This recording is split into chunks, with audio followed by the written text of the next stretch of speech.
promotion de l'excellence, les meilleurs élèves et enseignants de l'arrondissement 10 de Ouagadougou ont été primés. Une cérémonie qui a connu la récompense de 37 lauréats, dont 19 élèves et 14 enseignants. La cérémonie de distinction à suivre dans ce journal.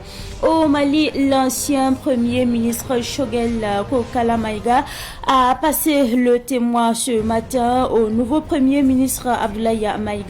Il a souhaité bon courage au premier ministre entrant. Ainsi donc, le général de division Abdoulaye Maïga est désormais le chef du gouvernement du Mali. La cérémonie de passation s'est tenue en présence du directeur de cabinet adjoint par intérim Youssouf Sanogo, à suivre dans ce journal. Et justement, sur le limogeage de l'ancien premier ministre Choguel Kokala Maïga, le vice-président du Haut Conseil des Maliens du Burkina salue en tout cas cette décision des autorités maliennes. Savan Media est allé justement à sa rencontre, vous l'entendrez dans cette édition. Mesdames et messieurs, bonsoir et bienvenue à ce rendez-vous consacré à l'actualité sur Savan TV. Nous débutons donc ce journal par cet élément qui parle justement de la promotion de l'excellence. Les meilleurs élèves et enseignants de l'arrondissement 10 de la ville de Ouagadougou ont été récompensés. La délégation spéciale de l'arrondissement 10 a célébré l'excellence scolaire de l'année 2023-2024. Au total, 37 lauréats, dont 19 élèves et 14 enseignants ont été primés. Le film de la cérémonie de récompense avec notre reporter Daouda Yamego. Ornella Condé, âgée de 10 ans, est élève en classe de CM1. Elle s'est illustrée par ses performances scolaires exceptionnelles durant l'année scolaire 2023-2024. Un travail qui est récompensé par la délégation spéciale de l'arrondissement 10 de Ouagadougou. Je suis très heureuse d'avoir des cadeaux et je vais encore plus travailler pour que l'année prochaine j'ai un vélo. Pour le président de la délégation spéciale Augustin Kaboré et Apollinaire Bagoro, chef de la circonscription d'éducation de base Ouagadougou numéro 10, ce geste est une façon d'encourager et de féliciter les enseignants et les élèves pour leurs efforts fournis courant l'année écoulée et d'inciter les autres à emboîter leur pas. L'éducation, c'est la base de tout. Et l'enfant, c'est le socle de l'avenir. Alors, l'année 2023-2024, nous n'avons pas pu organiser justement la journée de l'excellence. Cette année, nous avons mis tous les moyens, accompagnés justement de nos personnes ressources de l'arrondissement pour honorer nos enseignants et les élèves qui se sont vraiment distingués. Dans notre circonscription, nous pouvons avoir des motifs de satisfaction. L'année s'est déroulée comme dans toutes les CEP difficilement, compte tenu du contexte sécuritaire. Mais bon, à mal, nous avons atteint quand même des résultats satisfaisants, avec un taux quand même en fin d'année de 86,99%, contrairement à l'année dernière où on était à 81,01%. Les meilleurs élèves et enseignants ont reçu des vélos, des kits scolaires et des enveloppes financières, des récompenses rendues possibles grâce aux bonnes volontés dont le révérend Philippe Mamadou Karambiré et Boulouad Malganaba Boulga. Écoutons le révérend Philippe Mamadou Karambiré. L'excellence, quand vous la cherchez, il faut aller au début. Vous n'allez pas laisser les gens arriver au dernier point médiocre pour les transformer. C'est pourquoi l'idée qui est venue de mettre la journée de l'excellence à l'école primaire déjà est une très très bonne idée. Et nous encourageons les enseignants, nous encourageons tous ceux qui ont fait cela pour que les enfants d'année en année ils développent l'excellence. Quand ils vont arriver maintenant comme des cadres d'État, des serviteurs d'État, ils vont servir l'État avec une mentalité d'excellence. Enoch Sourgou a été désigné meilleur enseignant de l'année scolaire 2023-2024. Le corps enseignant a profité de l'occasion pour présenter ses difficultés à la délégation spéciale, des difficultés liées aux effectifs pléthoriques, au nombre insuffisant de tables-bancs et de manuels scolaires. Les représentants des enfants du Burkina Faso font le point avec le chef de l'État, le capitaine Ibrahim Traoré, une année après les promesses à eux faites. Lors de leurs échanges hier avec le capitaine Ibrahim Traoré, les enfants ont révélé que leur immersion à l'Assemblée législative de transition a permis de recenser des acquis dans les domaines de l'éducation, de la santé et de l'action humanitaire. Et Bénézer Balbonné, représentante des enfants. Nous sommes une délégation des enfants du Burkina Faso et nous avons eu l'honneur d'être reçus en audience par le capitaine Ibrahim Traoré, président du Faso, chef de l'État. Nous sommes venus dans le cadre de la Journée mondiale de l'enfance pour partager avec lui le point de notre rencontre qui est une session plénière à l'Assemblée législative de la transition. Pour l'édition 2024 de la Journée mondiale de l'enfance, plus de 200 enfants du Burkina Faso ont siégé à l'hémicycle. Au cours de ce séjour, nous avons joué le rôle de députés pour interpeller le gouvernement sur la mise en œuvre des engagements pris par le président du Faso, le capitaine Ibrahim Traoré, avec les enfants au cours de l'édition passée, le 20 novembre 2023. Avec les différents membres du gouvernement, nous avons échangé à l'hémicycle sur des questions comme la construction de l'hôpital mère-enfant ou encore la question de la gratuité de l'école pour tous au Burkina Faso, l'adaptation des infrastructures aux besoins des enfants handicapés. Nous avons été très contents d'entendre les réponses des ministres. Nous étions très contents de savoir par exemple que le mariage est ramené à 18 ans. Au cours de l'audience, Son Excellence le Président du Faso a rassuré que des actions sont déjà mises en place et que d'autres seront bientôt mises en place. Cela nous montre que, Excellence Monsieur le Président du Faso, prend nos préoccupations à cœur et travaille pour améliorer nos conditions de vie. Au cours de l'audience, nous avons aussi exposé à Son Excellence d'autres doléances liées aux droits des enfants. Nous avons exposé au président du Faso nos inquiétudes sur les risques de résurgence de certaines pratiques comme l'excision et le mariage précoce. Nous, enfants du Burkina Faso, nous réitérons nos remerciements à Son Excellence Monsieur le Président du Faso et à tout son gouvernement pour tout ce qu'ils font pour nous et pour améliorer nos conditions de vie et d'études. Nous prions Dieu qu'il accompagne les autorités dans la lutte contre le terrorisme pour que la paix revienne dans notre pays, le Burkina Faso. La télévision BF1 est satisfaite du bilan de 5 années de son émission Pépites d'entreprise. Grâce donc à cette émission, des centaines de jeunes porteurs de projets ont créé justement leurs entreprises et actuellement beaucoup se frottent les mains. La nouvelle saison a été lancée hier au CNASA en présence de nos reporters. Il s'agit là de Ouseni Sanfo et Siblina Kelsi. Responsables de la télévision BF1, partenaires et participants, tous réunis au CNASA pour faire le bilan des 5 années de l'émission Pépites d'entreprise. Tous sont unanimes que cette émission a contribué à l'auto-employabilité des jeunes au Burkina Faso. Le directeur général de BF1, Youssouf Saré, s'en réjouit. À mi-parcours, nous sommes relativement satisfaits. Nous ne pouvons pas être très satisfaits parce que sur près de 3000 jeunes qui ont été formés, nous avons près de 200 jeunes qui ont formalisé leurs entreprises. À travers ces jeunes qui ont formalisé les entreprises, ce sont des emplois qui ont été créés. Si nous prenons une moyenne de 5 emplois créés par entreprise, voilà, vous pouvez facilement vous faire une idée. Ce sont près de 400 formations qui ont été délivrées à l'ensemble de ces pépites d'entreprise, ce qui contribue un tant soit peu à faire évoluer l'écosystème de l'entrepreneuriat jeune. Donc en termes de bilan, nous avons des raisons d'être satisfaits, mais une fois de plus, nous ne sommes qu'au début. Nous travaillerons d'ici là pour qu'au bilan prochain, on soit davantage satisfait. Pour cette saison, 1280 jeunes entrepreneurs burkinabés ont été formés en entrepreneuriat. Le parrain est Idrissa Nassa, président directeur général de Coris Holding. Son représentant Marcelin Rouamba promet de toujours accompagner les jeunes pépites. Je salue véritablement le travail qui a été abattu par l'équipe de BF1.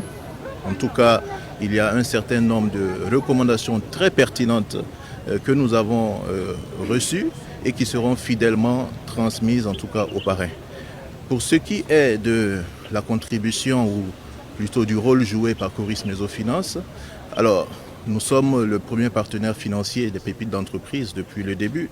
Nous accompagnons chaque année ces jeunes créateurs d'entreprises et à travers des financements qui sont adaptés, des financements de besoins d'exploitation, des financements de cycles d'investissement et nos conseils les aident aujourd'hui à éprouver le monde des affaires qui, nous le savons, est un monde difficile dans un contexte que nous connaissons aujourd'hui qui est très très complexe. Donc c'est en cela que nous nous portons à leur côté pour les accompagner au quotidien afin que demain ce soit les grands artisans et bâtisseurs de l'économie burkinabé et que ce soit des capitaines d'entreprise comme le sont certains, en l'occurrence M. Idrissa Nassa. Après l'atelier bilan, les participants ont visité la foire d'exposition du savoir-faire de jeunes pépites. C'était une occasion pour le directeur général de BF1, Youssouf Sarré, d'inviter les Ouagalais à passer visiter les stands. Cette foire prend fin le dimanche prochain au Sénaza. Pour ce qui est de la nouvelle saison de pépites d'entreprise, les résultats seront connus le 21 décembre prochain. Le limogeage de Choguel Kokala Maïga et la nomination du général Abdoulaye Maïga comme Premier ministre sont des événements suivis de près par les Maliens vivant donc au Burkina Faso à travers le vice-président du Haut Conseil des Maliens du Burkina. Il salue la décision des autorités maliennes et appelle donc au rassemblement. Notre reporter Ahmed Joël Compaoré est allé justement à la rencontre de Sidi Sidibé. Il est le vice-président du Haut Conseil des Maliens du Burkina Faso. La situation politique que traverse le Mali, pays membre de l'AES, alerte les Maliens résidant au Burkina Faso. La sortie jugée hasardeuse de l'ancien Premier ministre Choguel Kokala Maïga les a irrités, eux qui saluent la prompte réaction du président général Assimi Goïta. Le Premier ministre sortant, il a posé des actions d'éclat. Et à un moment donné, tout le monde était focalisé sur le Mali à travers quand même ses déclarations en faveur de la transition et du panafricanisme. Mais si son départ fera du bien au pays, la bienvenue. C'est le lieu pour Sidi Sidibé d'inviter le nouveau Premier ministre à plus de retenue pour ne pas subir le sort de l'ancien PM. On veut qu'il fasse la mesure des choses pour quand même ne pas tomber dans les erreurs de son prédécesseur. Avoir le devoir de retenue, et parce que lorsqu'on est chef de l'exécutif, je vais le dire, on est censé être au parfum de tout et la porte est ouverte pour pouvoir communiquer avec le président et tout son entourage. Et c'est ce qui a un peu manqué de l'autre côté. L'ancien Premier ministre, qui devait quand même, à mon avis, essayer d'approcher des gens, même s'il ne pouvait pas voir le président directement, il pouvait approcher des proches du président et pour les expliquer la situation qu'il vivait afin qu'une solution soit trouvée. Mais ça n'a pas été le cas. À la question de savoir si ce changement ne va pas bouleverser la transition, Sidi Sidibé reste optimiste. Vous savez, la célérité avec laquelle son remplacement a été fait, aussitôt déchu, aussitôt un nouveau Premier ministre nommé et aussitôt un nouveau gouvernement mis en place. Donc il n'y a pas eu de temps de flottement. Donc ça veut dire que la dynamique est maintenue.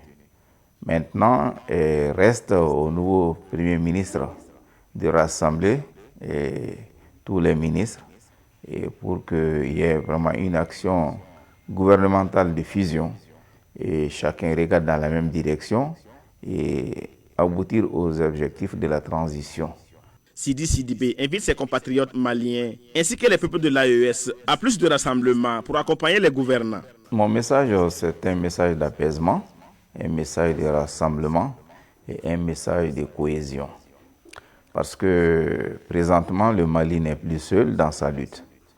Il y a le Burkina Faso et le Niger qui sont en train de l'épauler dans une lutte commune au sein de la Confédération des États de l'AES. Rien de durable ne peut se construire dans la division. Donc ce que nous demandons, que la population soit solidaire, et chacun essaie de mettre de côté ses intérêts personnels et faire face à la contradiction principale, comme le disent les philosophes. Parce que maintenant, le combat qui va, c'est le combat contre le terrorisme, le combat contre la pauvreté et la cherté de la vie.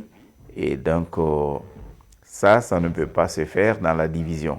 Choguel Kokala Maïga a été porté à la tête du gouvernement malien en 2021.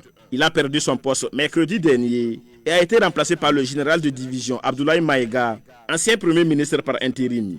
Il cumule les fonctions de premier ministre et de ministre de l'administration territoriale. Et sur ce sujet, le général de division Abdoulaye Maïga a pris le témoin du premier ministre sortant, Choguel Kokala Maïga, lors d'une cérémonie de passation de service aujourd'hui même. La cérémonie s'est déroulée en présence du directeur de cabinet adjoint par intérim Youssouf Sanogo. Avant de quitter la primature, Choguel Kokala Maïga a exprimé ses remerciements et a souhaité bon courage à son successeur, le général Abdoulaye Maïga, en soulignant sa connaissance du fonctionnement du gouvernement.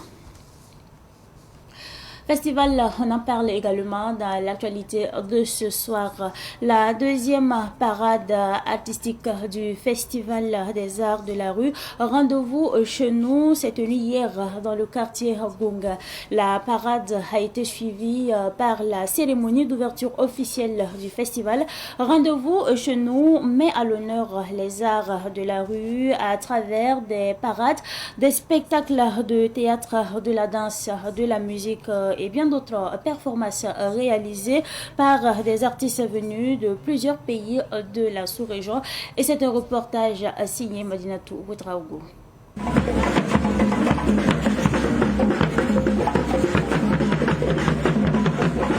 Débuté dans la cour du Gongnaba avec les élèves du lycée municipal de Vénégré, venus accompagner cette deuxième parade, l'événement a parcouru plus de 2 km. Marionnettes, spectacles de cirque et bien d'autres performances ont animé le quartier de Gungué qui vit l'ambiance du Festival des Arts de la Rue, Rendez-vous chez nous pour sa 15e édition. Donc c'est un événement qui permet de faire des rencontres des artistes qui travaillent dans l'espace public, des artistes du cirque, des marionnettistes, des artistes et comédiens, mais c'est des artistes plutôt qui travaillent vraiment dans l'espace public, des techniciens, des scénographes, et un peu toutes les disciplines, mais ceux qui travaillent vraiment dans l'espace public. Des nombreux amoureux de l'art venus de pays comme le Togo, le Bénin, la Côte d'Ivoire, la France et les États-Unis séjournent au pays des hommes intègres depuis le début du festival. Selon le directeur artistique, cette édition est riche en innovation. Déjà, il y a le chapiteau qui est derrière moi. Voilà, c'est un chapiteau de places assises de 500 places. Et nous pouvons faire des concerts à l'intérieur où nous pouvons accueillir 800 personnes. C'est un peu plus grand que le Sénasa. Voilà, ça nous permet de pouvoir aller dans toutes les villes, d'aller dans n'importe quel pays. Nous les salons. Ça permet de pouvoir créer des rues marchandes. Nous pouvons faire n'importe quel spectacle dedans. Nous pouvons faire des défilés de mode, des mariages, des spectacles de marionnettes, des expositions. C'est une innovation. Et puis nous avons une bourse aussi que nous donnons aux jeunes qui écrivent, en fait, des jeunes qui écrivent d'Afrique. Et nous avons une nouvelle équipe. Voilà, je pense qu'il y a 2 personnes derrière moi. Et depuis 13 ans, je pense qu'il faut que je donne la place aux jeunes. Voilà, donc je suis là un peu pour les accompagner. C'est une nouvelle équipe qui normalement cette année organise avec quelques petites erreurs, mais voilà, c'est dans l'apprentissage qu'on devient fort. Au programme de la 15e édition du Festival des Arts de la Rue Rendez-vous chez nous, concerts, théâtre, contes, espaces de diffusion et lecture.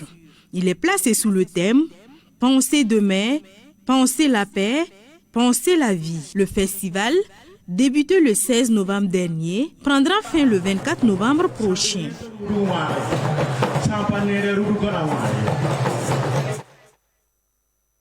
Le sport est également au menu de l'actualité de ce soir.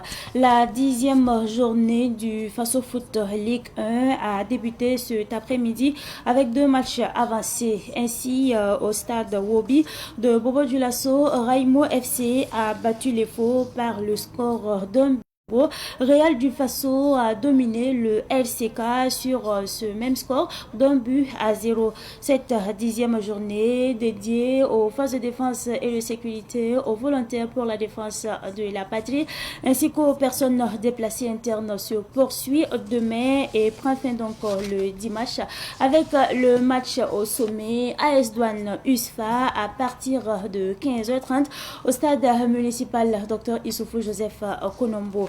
Les acteurs de football se prononcent d'ailleurs sur cette journée spéciale au micro de notre journaliste sportif à maison, Ruben Wilson de Couture.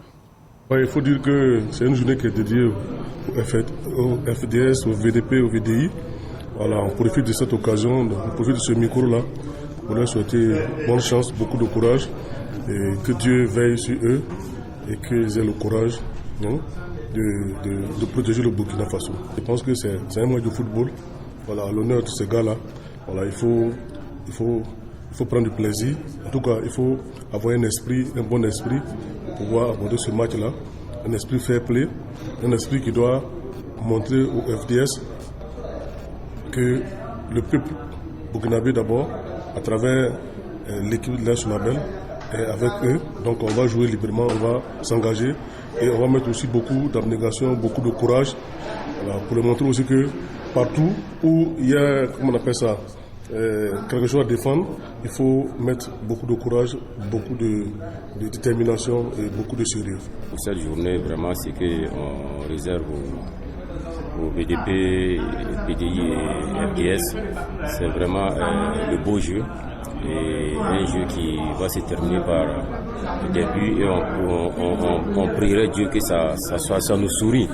Qu'à l'issue de ce match-là, qu'on sorte avec les 3 points. Voilà, ça serait une journée vraiment spéciale où on voit que c'est deux corps qui se croisent et pour faire hommage à ces personnes qui luttent nuit et jour pour nous et pour qu'on soit vraiment sur le terrain pour vraiment nous entraîner et les donner la joie après. Nous allons vraiment aborder le match avec beaucoup de sérénité, surtout que c'est une journée spéciale. Je profite vraiment faire un vibrant hommage à nos FDS pour tout ce qu'ils font comme travail et qui nous met en sécurité également. Nous allons les soutenir en faisant plaisir vraiment au public qui vont venir regarder le spectacle. Nous voulons vraiment enchaîner des victoires. Voilà, nous allons dans ce match à fond pour chercher un résultat. Voilà, à défaut de la victoire, le match nul serait bon à prendre également. Donc on va tout donner, on va galvaniser les garçons, on va les pousser vraiment à tout donner pour avoir une victoire. Le chef de l'État, le capitaine Ibrahim Traoré, a reçu hier en audience les étalons cyclistes dames qui sont sortis championnes de la 4e édition du Tour cycliste international féminin du Burundi. La compétition s'est déroulée du 10 au 16 novembre 2024 et Lamoussa Zungrana a remporté le maillot blanc le plus convoité et Abamogo le grand prix de la ville de Bujumbura. Le chef de l'État, le capitaine Ibrahim Traoré, les a félicités. Lamoussa Zungrana s'exprime au nom du groupe. Nous sommes heureuses parce que nous avons pu décrocher le maillot le plus convoité. Je tiens à remercier l'entraîneur, le mécanicien ainsi que toutes mes coéquipières. Nous sommes fiers d'avoir participé à la compétition. Au début, ça n'a pas été simple car nous n'avons pas des routes comme ici. Les voies de là-bas sont montagneuses. Mais malgré ces difficultés, nous avons ramené le maillot, raison pour laquelle nous sommes dans la joie. Aujourd'hui, à la rencontre avec le chef de l'État, il nous a fait comprendre que des mesures seront prises pour que la jeune féminine puisse participer au Tour du Faso. À l'issue de cette rencontre, le président nous a félicités, conseillés et encouragés. Il nous a exhortés à persévérer dans le travail car nous faisons la fierté de la nation. Et cette pensée, avant de refermer cette édition, la vie sera un éternel étonnement pour ceux qui croient en leurs rêves et se donnent justement le nécessaire pour arriver à les atteindre. C'est tout pour cette édition du soir. Merci à vous pour votre constante fidélité. Excellente suite de programme en compagnie donc des programmes de la télévision et des nouvelles idées.